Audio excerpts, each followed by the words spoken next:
আসসালামু আলাইকুম আঙ্কেল, ভালো আছেন? ওয়ালাইকুম সালাম, ভালো আছি। আচ্ছা ভাইয়া, তো মনে হয় আগামী 9 তারিখে হচ্ছে জাপানের ভিসা পাওয়া গেছে। ভিসা পাওয়ার পরে আপনার কাছে যে খবরটা জানাইলো, আপনার অনুভূতি কেমন ছিল? আমার খুব আনন্দিত হইল। আচ্ছা ভাই, তো মনে হয় 9 তারিখে ফ্লাই করবে। জি। তো আপনাদের ফ্যামিলিতে ভাইয়ের এই অর্জনটা কিরকম প্রভাব ফেলছে, বা আপনাদের পরিবারের সবাই কিরকম খুশি হয়েছে? খুব ভালো খুশি হয়েছি। খুব ভালো না? আসসালামু আলাইকুম রোমান ভাই, কেমন আছেন? ওয়ালাইকুম আসসালাম, ভালো আছি। তুই ভালো আছেন? জি আলহামদুলিল্লাহ ভালো। আপনার বাসা কোথায়? আমার বাসায় ব্রাহ্মণবাড়িয়া পনিয়াউট। মনে ওঠে না। আচ্ছা, আপনি যখন প্রথম আপনার ভিসাটা হাতে পাইছিলেন, তখন আপনার অনুভূতি কিরকম ছিল? অবশ্যই অনুভূতিটা খুবই ভালো ছিল। দীর্ঘ একটা সময় পরে আমি আমার স্বপ্নটা পূরণের তার প্রান্তে এসে আমি আমার ভিসাটা পেয়েছি। ভিসাটা হাতে পাওয়ার মাত্রই আমি আমার ফ্যামিলিকে ইনফর্ম করছি, কিন্তু ওই অনুভূতিটা আসলে মুখে ভাষায় যে প্রকাশ করব, ভাষায় প্রকাশ করার মতো না। এটা আসলে কাউকে বোঝানোর মতো না, এত একটা ভালো ফিলিংস ছিল আর কি। হ্যাঁ, স্বপ্ন পূরণের বিষয়টাই হচ্ছে আসলে এরকম। তো আপনার যে এই ভিসা পাওয়াটা, আপনার জাপানে উচ্চশিক্ষার জন্য যাওয়ার যে বিষয়টা, এই বিষয়টা পুরো হোল প্রসেসটা আপনার ফ্যামিলিতে কিরকম প্রভাব ফেলছে? আলহামদুলিল্লাহ ভালো, কারণ শুরু থেকেই আমার বোন, আমার বাবা আর বিশেষ করে আমার মা আমাকে অনেক সাপোর্ট করছে। এই জাপানের যাত্রাটা শুরু করার প্রথম লগ্নে ডিসিশনটা আমি একাই নিয়েছিলাম।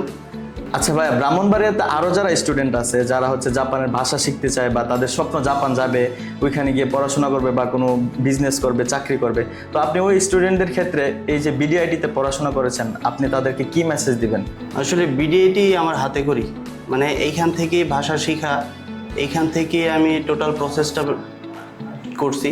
আমাদের ভিসা পাওয়া পর্যন্ত, আজকে পর্যন্ত সম্পূর্ণ দায়িত্বটাই ছিল বিডিআইটি। বিশেষ করে মামুন স্যার একজন ভালো মনের মানুষ। এই ভিসা পাওয়ার আগ পর্যন্ত ওনার সাথে যতবারই আমি ফোনে কথা বলছি, অনেক সময় ফোনে কথা বলছি, ওনাকে দিনে রাতে বিরক্ত করছি, কিন্তু এটা উনি বিরক্ত দেওয়াভাবে নেয় নাই। উনি খুবই আন্তরিকভাবে আমাদের সাথে আমাদের সবগুলো সমস্যার সমাধান করার চেষ্টা করতো। ইভেন ভিসা পাওয়ার আগ পর্যন্ত আমরা কিভাবে যাব, আমরা কিভাবে পরীক্ষা দিব, সবগুলো স্টেপ উনি খুবই মনোযোগ দিয়ে আমাদেরকে গাইডলাইন করতো। আর পাশাপাশি আমাদের যে সেন্সি ছিল, যে শিক্ষক ছিল, উনি আমাদেরকে অনেক সাপোর্ট করছে।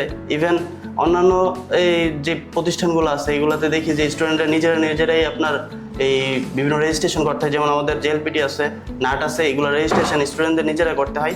কিন্তু ভিডিআইটি এমন একটা প্রতিষ্ঠান, এগুলো নিয়ে স্টুডেন্টদের ওই রকম যে মানসিক একটা প্রেশার, এটা দেয় না।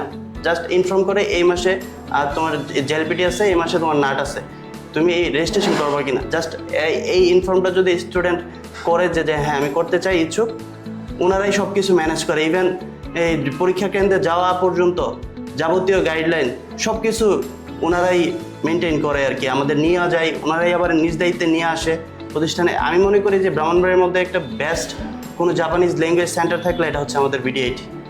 তাহলে আর দেরি কেন?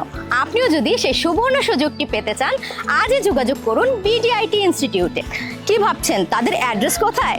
তাদের অ্যাড্রেস কিন্তু খুবই সহজ। সাবেরা সুমান স্কুলের ঠিক বিপরীত পাশেই রয়েছে বিডিআইটি ইনস্টিটিউটের শাখা।